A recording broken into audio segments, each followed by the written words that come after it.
My name is Rich McDaniel, author of The Portal to Your Inner World.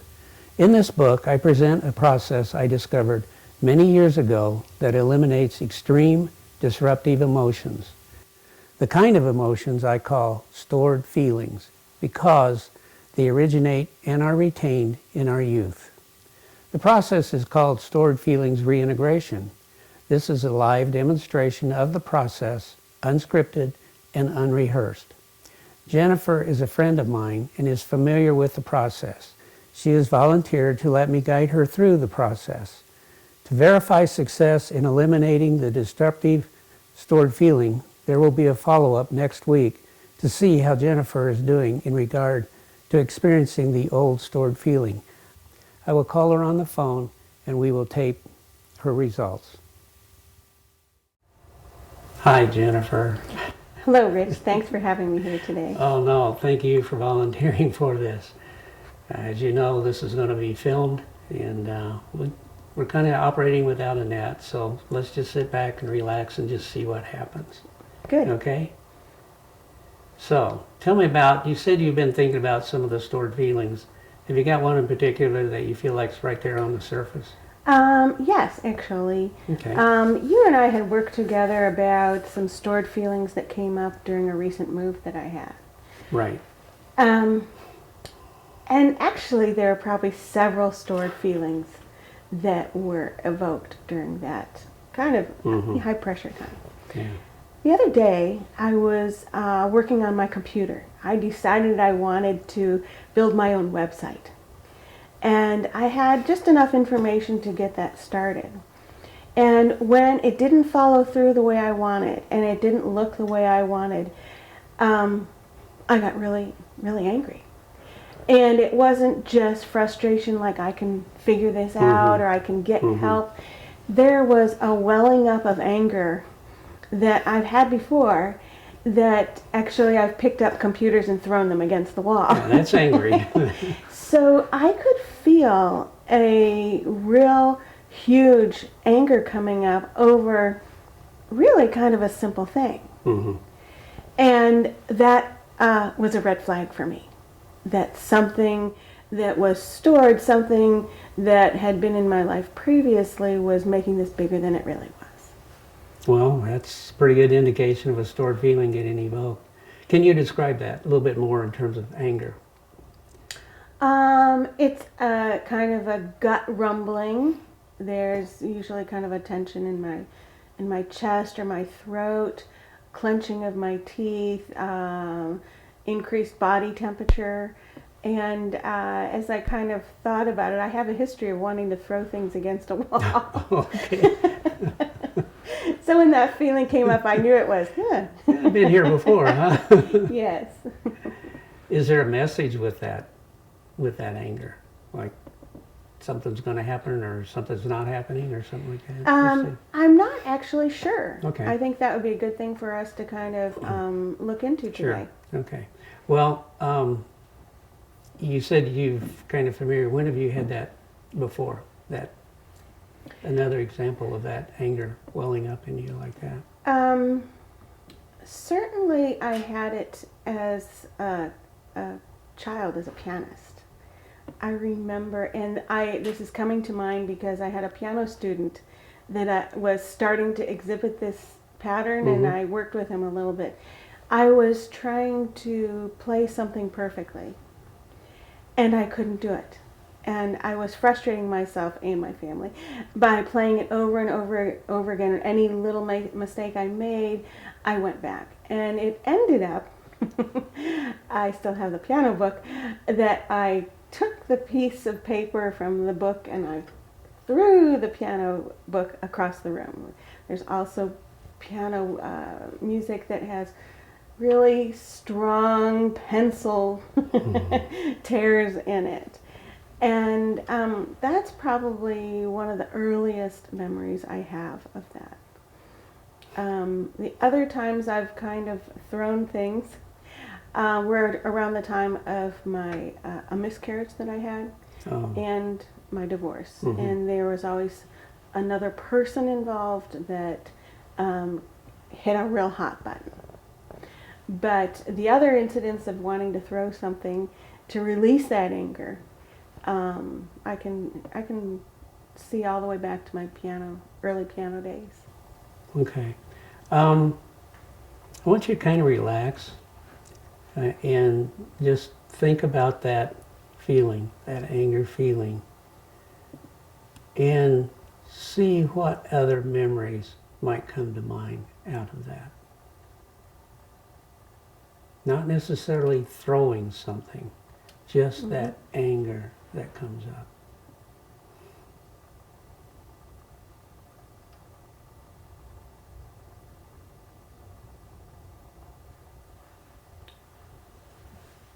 I had another incident very recently along the same lines of the computer. I was putting together a bed frame and with limited instructions, and I ended up throwing pieces of the bed frame against the drywall.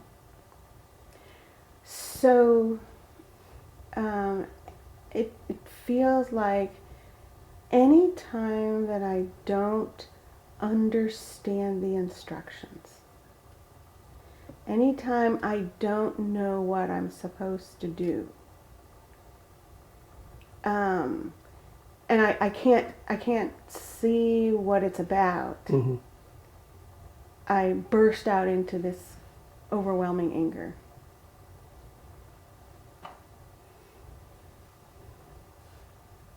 Can any other memories when you were really little about that anger?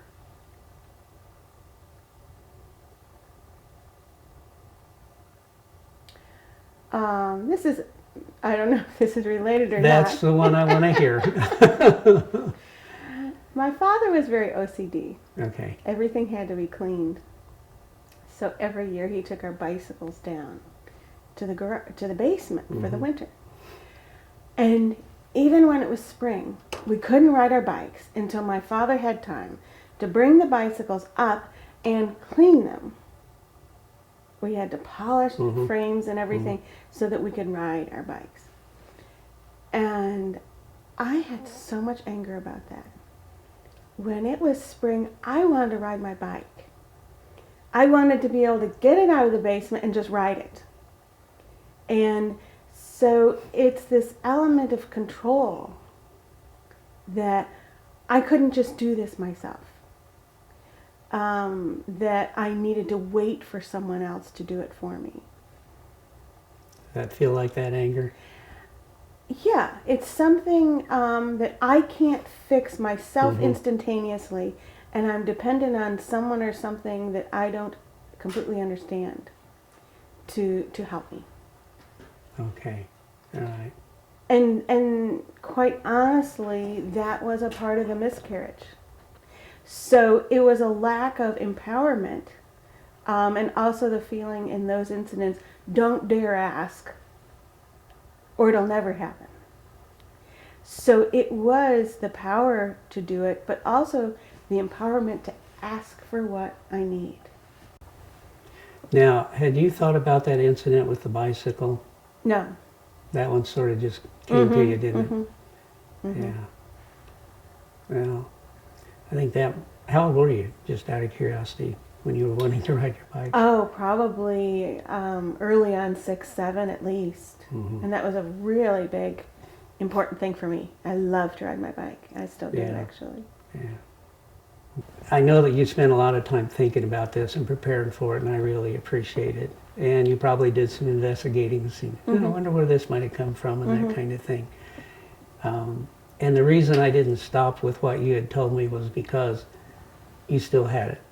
And therefore, I knew that we hadn't really addressed where the real stored feeling was. And when you started smiling and laughing and you had this, oh, there's a memory I hadn't thought of before, that's usually the case. That's kind of part of what I look for, is what's the memory that hasn't been brought up. That's probably the one that's the originating incident in that regard. We really didn't address what that concluding message was with the stored feeling. Now that you understand that maybe that stored feeling didn't come from you playing the piano but went much deeper, with your dad and not letting you have your bicycles when you wanted it. Do you have a sense of what that message was back then? When I think about the feeling I had, Mm-hmm.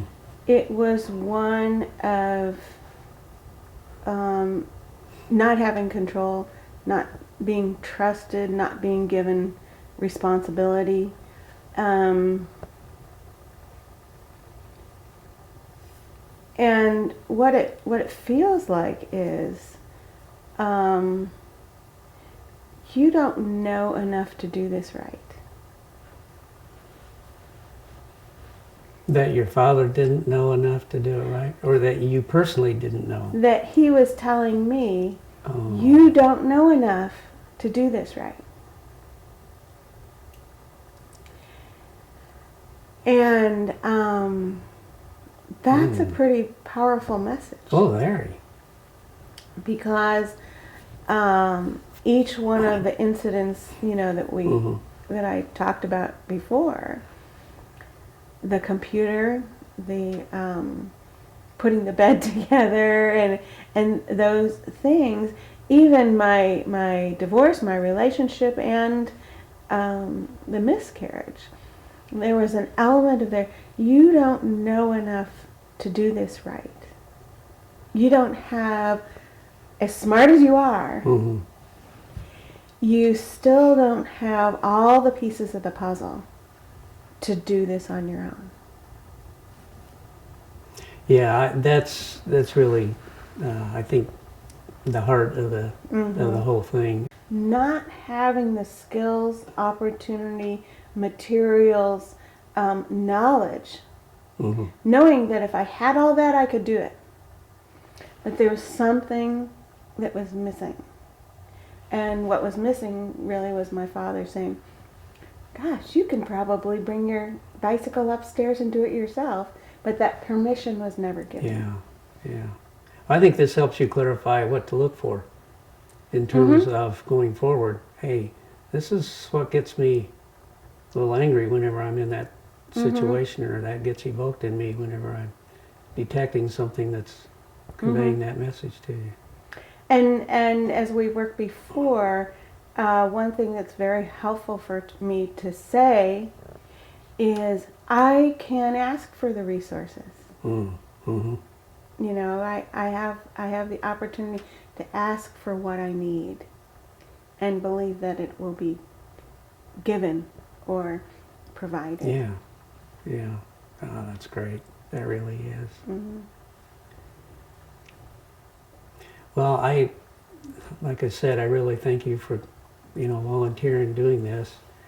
There were some things I'd like to kind of go over again in terms of what's common in doing this process. And when you came and told me about the stored feeling, and you immediately went to when you were a young child playing on the piano and got mad and threw the songbook away, I pretty much knew that was not the problem. That was not the originating incident. I thought that was probably one of the incidents where it got evoked. That I wasn't questioning. But I didn't think we had what really was. And that's not unusual. A lot of people, when they come to me and are describing it, they've done some of their own self-analysis, and they'll begin to explain to me where their problem is. And I usually just say, well, let's set that off to the side a minute, or kindly just not go there and see if we can delve deeper. This process is not about analyzing ourselves. This process is about beginning with the feeling and letting the feeling take us back to incidents that the same feeling was evoked. Not necessarily the same experience that evoked it, as in throwing things, but where does the feeling go that is common all the way back to the originating incident.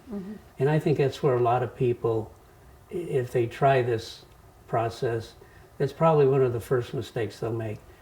They will identify that they have a disruptive feeling, and then they go looking for, a similar situation that evokes the same feeling rather than a similar feeling that got evoked. But I think you did an excellent job. I think you were able to dig a little deeper and to identify that. And so that I really thank you for doing that with me. Good. So- Thank you. So in about a week, I'm going to give you a call on the phone and just see where you're at with that. And I want you to kind of be observant of what's going on around you. Maybe identify, well, this might be a time when I would have evoked that feeling. And also see if maybe you aren't nearly as, that you don't nearly get upset with Steve because he does something that you don't like. Because that could be an incident of evoking that feeling. So, are you good now? Yes. Thank you. Thank you so very much. I appreciate it. Great. Thank you. Okay. I think that is a very good example of what the reintegration process of the stored feeling is. I think we've identified it, and we'll find out in about a week how effective that's been. Hey, are you ready to record?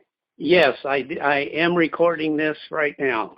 What have you got to report? Well, the process that we went through, the stored feeling reintegration process, was really helpful, especially identifying the originating incident.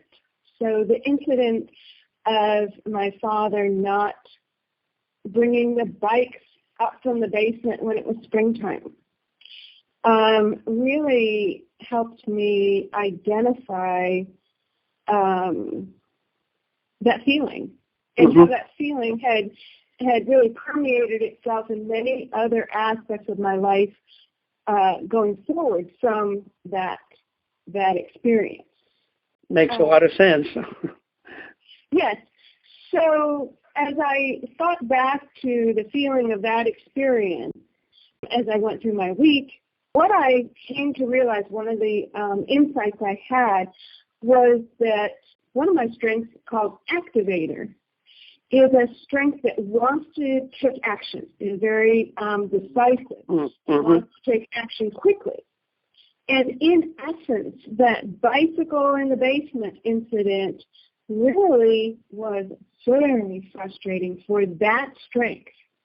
Yeah. And it kind of set me up throughout much of my life to feel like someone else had to do something. I was always waiting. I didn't have control of the situation. I had to wait for someone else to do something. And the realization is that it is not all that way, especially now as adults, in my adult life. It may have been in my childhood. My parents were more controlling than most. Even my friends will agree to that. Yeah. And so the activator in me does not do well with any kind of micromanagement or others not taking action or not making decisions. So it really set in me a pattern of disengagement and procrastination, quite honestly. That's pretty impressive how deep that you went with the influence that stored feeling had really had on you. Right. And so it really has served me well in processing and understanding. I had to have a microwave installed this week. And they said it would take 2 weeks to get it installed. And I said, oh, I can do that, and I can get my husband and my son to do it for me. And they said no, no, and no. I was able to identify that my activator was in overuse, and this is just like the bicycle incident in some ways, and I wasn't going to go there. I was just going to let it go, and it was installed, a week ahead of schedule, and everything is fine. So it really helped me back off of another incident that could have evoked that stored feeling. That's great. That's terrific. I know at the end of the session that we had, there was, when you were talking about the originating incident, there was a lot of clarity and refining that you were doing, and it looks like that has continued on. the clarification and the refining of the influence that the stored feeling had on you. And this is one of the things that I describe as the stream of insights that follow after the session. And it sounds like you've had quite a few of those since then. Mm-hmm. Yes, and I would like to add that, my father had this pattern of, not taking action on things. And later in his life, he was diagnosed with Parkinson's. And his form of Parkinson's was one of body stiffness. And I can look back now at those type of situations that I was sharing with you and really have a little more compassion for him. He probably just didn't feel good. Yeah. He probably was dealing with this disease long before it was diagnosed. So uncovering the stored feeling also has led to compassion for how my father might have felt. That's terrific. I mean, I don't know how much more you could want out of that. Obviously, the session was very, very helpful and beneficial in terms of giving you a different perspective and new freedom in this area. Yeah, I really appreciate your work and how you're able to lead someone through that to a place that they weren't expecting to go in a very positive, way, in a positive way that doesn't drag up old bad stuff, that leads to new insights and appreciation and compassion. Well, thank you. You're a very creative person to work with, and I have certainly enjoyed working with you in this. So thank you. Thank you.